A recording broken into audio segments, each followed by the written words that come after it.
Hej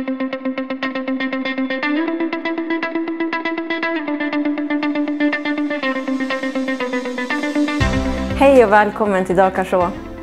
Jag heter Elisabeth och jag jobbar som administratör och kommer att vara mycket med klassen här på lovsångslinjen. Just nu så befinner vi oss i övre salen. Här börjar vi varje morgon med lovsång och tid med våran pappa Gud i bön.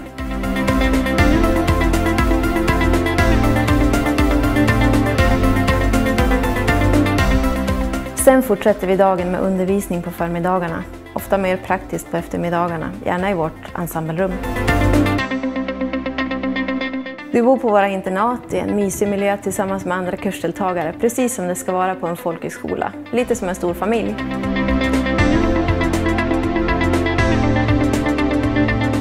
Jag ser verkligen fram emot att få träffa dig och ge vidare det som Gud har för dig här.